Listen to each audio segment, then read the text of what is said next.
Welcome to I dream. నేను మీ అనుష కుమార్. ఈ మధ్య మనం చాలా సందర్భాల్లో చూస్తున్నాం, చిన్న ఏజ్ నుండి పెద్ద ఏజ్ వరకు డయాబెటిక్ అనేది చాలా కామన్గా ప్రతి ఇంట్లో మారిపోయింది. బట్ దీన్ని రివర్సిబుల్ చేయొచ్చు హోమియోపతితో అంటున్నారు. దాని గురించి మాట్లాడేందుకు మనతో పాటు ఉన్నారు మన గెస్ట్ ఈరోజు డాక్టర్ శ్రీధర్ రెడ్డి గారు, హోమియోపతి స్పెషలిస్ట్. వారితో మాట్లాడదాం. నమస్తే డాక్టర్. నమస్తే. హోమియోపతిలో ట్రీట్మెంట్ గురించి మనం ఎన్ని రోజులు చూసాం, బట్ డయాబెటిక్ రివర్సబుల్ అన్నది మనకి ఇప్పుడు ప్రెసెంట్ ట్రెండింగ్. డైట్ తో గానీ మెడిసిన్ తో గానీ అంటున్నారు. మరి అది ఎంతవరకు నిజం?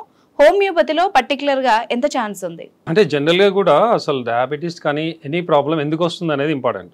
ఫస్ట్ ఆఫ్ ఆల్ మనకు కాజ్ ఎందుకు వస్తుంది మనకు తెలిస్తే ఫస్ట్ ఆఫ్ ఆల్ దాన్ని రివర్స్ చేయగలమా లేదా అనేది ఒకటి. సో డయాబెటీస్ కానీ ఆటో ఇమ్యూన్ డిజార్డర్స్ కానీ ఎనీథింగ్ ఎమోషనల్ డిస్టర్బెన్స్ వల్ల వస్తుంది. ఎమోషనల్ అంటే ఏదన్నా స్ట్రెస్ అంటే చాలామంది ఏంటంటే ఫైనాన్షియల్ స్ట్రెస్ కానీ ఇంకేవో ఆలోచిస్తారు. బట్ వాటన్నిటికంటే కూడా ఎమోషనల్ స్ట్రెస్ అనేది అన్నిటికంటే డేంజర్. ఎమోషనల్ స్ట్రెస్ అది maybe related to family, marriage life కానీ, లేదంటే మ్యారేజ్ అవుతుందా కాదా అని కానీ, లేదంటే లవ్ ఫెయిల్యూర్ కానీ, సో మెనీ ఎమోషన్స్ అనేది ఉంటాయి. సో ఈ ఎమోషన్స్ని బట్టి డిసీజ్ అనేది ఏ పార్టీకి ఎఫెక్ట్ అవుతుందని మేము చెప్తాం. ఇప్పుడు ఈవెన్ క్యాన్సర్స్ కూడా చాలామంది అంటే క్యాన్సర్ అంటే వేరే వేరే రీజన్స్ చెప్తారు. క్యాన్సర్ కూడా ఈ ఎమోషనల్ డిస్టర్బెన్స్ వల్లనే వస్తుంది. ఫర్ ఎగ్జాంపుల్ ఇప్పుడు లేడీస్లో బ్రెస్ట్ క్యాన్సర్ వస్తుంది. సో బ్రెస్ట్ క్యాన్సర్ ఉన్న వాళ్ళకి మీరు అబ్జర్వ్ చేయండి, లెఫ్ట్ సైడ్ బ్రెస్ట్ క్యాన్సర్ ఉన్న వాళ్ళకి 100% వాళ్ళ రీజన్ ఏంటంటే రావడానికి వాళ్ళ పిల్లలలో అమ్మాయి కానీ అబ్బాయి కానీ వాళ్ళకి ఏదైనా సీరియస్ సిచ్యుయేషన్ అంటే షాక్ లాగా అన్ఎక్స్పెక్టెడ్ థింగ్ ఏదైనా జరిగినప్పుడు, అంటే వాళ్ళు చనిపోవడం, యాక్సిడెంట్ అయ్యి చనిపోవడం కానీ, లేదంటే అమ్మాయి వాళ్ళు చాలా సిన్సియర్ ఇన్నోసెంట్ అమ్మాయి సడన్గా ఎవరినో పెళ్లి చేసుకొని వెళ్ళిపోవడం, ఎక్కడికి వెళ్ళిందో తెలియకపోవడం, అంటే వాళ్ళ అన్ఎక్స్పెక్టెడ్ థింగ్ పిల్లల విషయంలో ఎమోషనల్ రీజన్ ఉన్నప్పుడు ఏదైనా అన్ఎక్స్పెక్టెడ్ థింగ్ వాళ్ళకి జరిగి దాన్ని వీళ్ళు ఓవర్గా రియాక్ట్ అయ్యి షాక్ లాగా ఫీల్ అయినప్పుడు లెఫ్ట్ బ్రెస్ట్ ఎఫెక్ట్ అవుతుంది. లేడీస్లో లెఫ్ట్ బ్రెస్ట్ క్యాన్సర్కి మెయిన్ రీజన్ ఇదే. 99% ఇదే రీజన్. మీరు ఎవరికైనా వచ్చినప్పుడు అబ్జర్వ్ చేయొచ్చు కావాలంటే. రైట్ సైడ్ వచ్చేది పార్ట్నర్ ప్రాబ్లం, అంటే హస్బెండ్ కావచ్చు, అత్త కావచ్చు, లేదంటే బిజినెస్ వాళ్ళు చేసే ఏదైనా ఫైనాన్షియల్ రీజన్ దాంట్లో ఏదైనా వీళ్ళు ఓవర్గా ఎమోషనల్గా ఎఫెక్ట్ అయ్యి, ఇప్పుడు హస్బెండ్ ఉన్నాడు అతనికి ఏదైనా ఎక్స్ట్రా మ్యారిటల్ రిలేషన్ ఉండి, లేదంటే వీళ్ళకి అతనితో సరిగా లేక వాళ్ళ ఏదైనా సడన్గా తెలిస్తే ఏదైనా వాళ్ళ న్యూస్, దానివల్ల రైట్ బ్రెస్ట్ ఎఫెక్ట్ అవుతుంది క్యాన్సర్ పర్టికులర్గా. సో ఈ విధంగా ఈవెన్ డయాబెటీస్ కూడా సో రీజన్ అనేది ఇట్లా ఈ ఎమోషనల్ అప్సెట్, డిసప్పాయింట్మెంట్ ఇలాంటివి ఉంటాయి. సో ఫస్ట్ ఆఫ్ ఆల్ ఏంటంటే మేము ఇచ్చే కౌన్సిలింగ్, ఇప్పుడు చాలా మంది రివర్స్ చేస్తానని యూట్యూబ్లో వస్తున్నాయి కూడా, ఫస్ట్ రీజన్ ఇదే. సో వాళ్ళు ఏంటంటే కౌన్సిలింగ్ ద్వారా ఫస్ట్ వాళ్ళలో ఉన్న ఈ ఎమోషనల్ అప్సెట్ని, డిసప్పాయింట్మెంట్ని రివర్స్ చేయడానికి. రెండోది డైట్. సో డైట్ జనరల్గా డయాబెటీస్లో ఏమేమి తీసుకోవాలో అందరికీ తెలుసు. షుగర్ బేస్డ్ కానీ, మైదా, సాఫ్ట్ డ్రింక్స్ కానీ ఇట్లాంటివి ఏవైతే పండినవి బాగా షుగర్ ఎక్కువ ఉన్నాయి అవి తినకూడదు. రెండోది ఫిజికల్ యాక్టివిటీ. ఇప్పుడు నవేడేస్ ప్రతి ఒక్కరిలో కూడా మెంటల్ అంటే ఈ యాక్టివిటీ కానీ, వర్క్ కానీ అంత ఎమోషనల్గా, ఇప్పుడు ఫోన్ కానీ అంతా మైండ్తో పనిచేస్తున్నారు కానీ ఫిజికల్గా బ్లాంక్. సాఫ్ట్వేర్ ఇంజనీర్స్ తీసుకోండి, 90% చెప్పాలంటే కూర్చొని చేసే పని ఎక్కువ. పిల్లల్లో కూడా నవేడేస్ స్కూల్లో కూడా పొద్దున వాళ్ళు స్కూల్కి వెళ్తే సాయంత్రం దాకా అక్కడే ఉంటారు. అలా యాక్టివిటీ ఉండదు, ఎండ తగలదు, గ్రౌండ్ లేదు, ఓన్లీ మైండ్ కాంపిటీషన్. 90 వచ్చిందా నాకు 92 వస్తాయి, 94, 96, 98 వచ్చిన వాళ్ళు కూడా హ్యాపీగా లేరు, 99 రాలేదని ఫీల్ అవుతున్నారు. సో అంత ఎమోషనల్, అంత మెంటల్లీ, అంతేగాని ఫిజికల్ యాక్టివిటీ అనేది లేనే లేదు.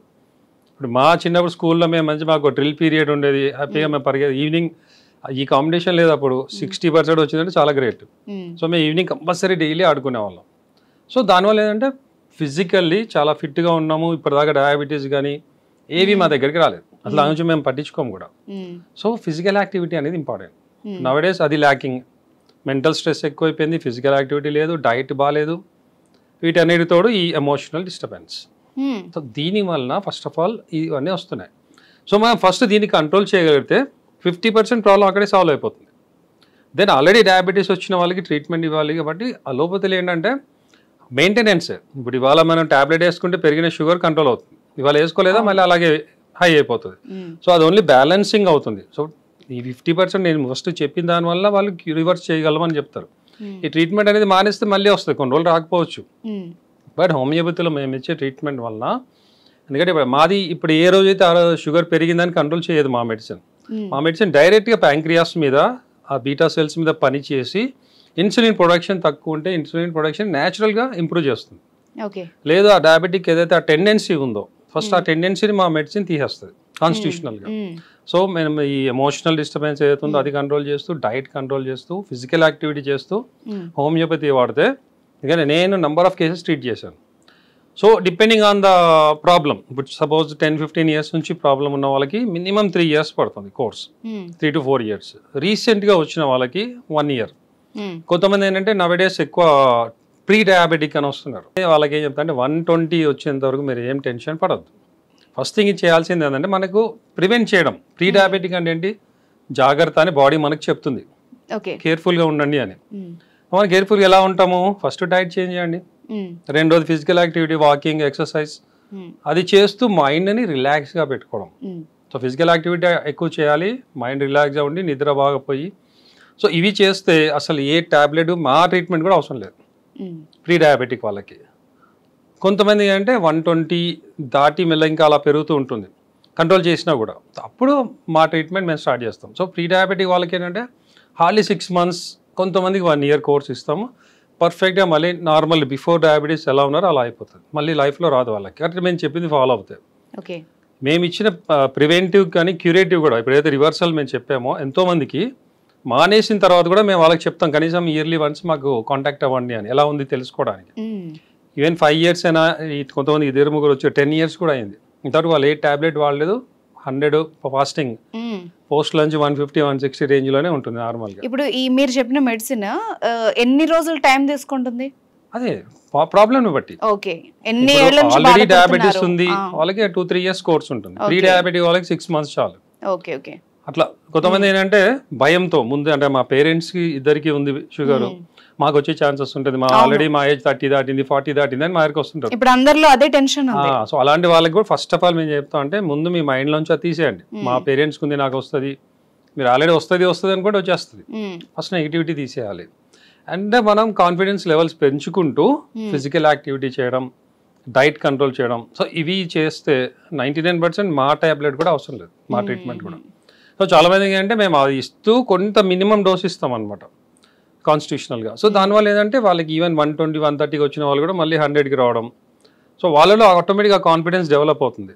సో వాళ్ళే అంటారు సార్ మేము చాలా హెల్తీగా ఉన్నాం, కాన్ఫిడెన్స్ కూడా వచ్చింది, గ్యారంటీ మాకు రాదనే నమ్మకం వచ్చింది అని. సో అట్లా వాళ్ళు మేము మానేయమంటే కూడా కొంతమంది కంటిన్యూ చేస్తారు మా ట్రీట్మెంట్ ఒక 6 నెలలు, సంవత్సరము. సో అంత కాన్ఫిడెన్స్గా 100% ట్రీట్మెంట్ ఉంది రివర్సల్ కూడా. ఓకే డాక్టర్, అయితే ఇప్పుడు ఈ హోమియోపతిలో మెడిసిన్ వాడారు, వాళ్ళకి తగ్గిపోయింది, వాళ్ళు మరి నార్మల్ ఫుడ్ డైట్ తీసుకుంటూ నార్మల్ లైఫ్ లీడ్ చేయొచ్చా? అన్ని తినొచ్చా? అన్ని తినొచ్చు అంటే నార్మల్గా తినేవి తినాలి. ఇప్పుడు ఫర్ ఎగ్జాంపుల్ బేకరీ ఐటమ్స్ కానీ, షుగర్ ఐటమ్స్, సాఫ్ట్ డ్రింక్స్, ఏవైతే షుగర్ కాంటెంట్స్ ఎక్కువ ఉండి ప్రాబ్లమ్ మనం అనుకుంటాం అది ఎప్పుడైనా వన్స్ ఇన్ వైల్. ఇప్పుడు ఎప్పుడైనా పార్టీకి వెళ్తారు, అక్కడ కూల్ డ్రింక్స్ అందరితో పడితే ఆగిపోతే బాగోదని అది ఓకే. కొంతమంది ఏంటంటే ఇంకా ప్రతిసారి వాళ్ళు బిర్యానీ తింటే కూల్ డ్రింక్ కావాలి, లేదంటే టైంపాస్కి ఎక్కడికి వెళ్ళినా ఫ్రెండ్స్తో కూర్చున్న వాళ్ళు సాఫ్ట్ డ్రింక్స్ తాగడము, అంటే ఈ టెండెన్సీ ఉన్న వాళ్ళు ఏదంటే అది అవాయిడ్ చేయాలి. నార్మల్ ఫుడ్ అంతా తినొచ్చు, జాగ్రత్తలు అయితే పాటించాలి. మామూలు మనం తినే అన్నము, కర్రీస్, నాన్ వెజ్ ఎవ్రీథింగ్ తినొచ్చు. ఓన్లీ ఇట్లాంటివి షుగర్ అనేది డేంజర్. మామూలుగా ఈవెన్ డయాబెటీస్ కాదు, ఏమి లేని వాళ్ళు కూడా షుగర్ మంచిది కాదు. షుగర్, మైదా ఈ రెండు స్లో పాయిజన్స్. సో వీటిని మనం ఎంత అవాయిడ్ చేయగలదు. ఈవెన్ సాల్ట్ కూడా, పౌడర్ సాల్ట్ ఏదైతే మనం వాడుతుంటామో అది కూడా మంచిది కాదు. Rock salt okay. సో ఈ మూడింటిని మనం ఎంత తక్కువ చేస్తే, జనరల్గా కూడా హెల్తీ పీపుల్ కూడా ఈ మూడింటిని తక్కువ చేయాలి. అండ్ నాలుగోది ఆయిలీ ఫుడ్స్ మనం బయట ఎక్కడ పడితే అక్కడ తింటుంటారు చాలా మంది. ఈవినింగ్ అవగానే పునుగులని, బజ్జీలని, ఇవి డేంజర్. ఇప్పుడు వారానికో 10 రోజులకు ఒకసారి ఫ్రెండ్స్తో లైట్గా 4 తిన్నామా అది ఓకే, బట్ దానికి తగ్గట్టుగా ఫిజికల్ యాక్టివిటీ ఉండాలి. డైలీ వాకింగ్ చేస్తున్నాం, జిమ్కి వెళ్తున్నాం, ఎక్సర్సైజ్ చేస్తున్నాం, అప్పుడు ఏం కాదు. సో మన లైఫ్ అనేది అంటే అది అంటారు కదా, hour nature is our future అని. సో మనం చేసే మైండ్ ఒకటి, ఫిజికల్ యాక్టివిటీ, డైట్, ఈ మూడు మన హెల్త్ని బ్యాలెన్స్ చేస్తాయి. Right, thank you very much Sridhar Reddy గారు. చాలా తెలియని విషయాలు కూడా ఈరోజు మాకు చెప్పారు. Thank you so much.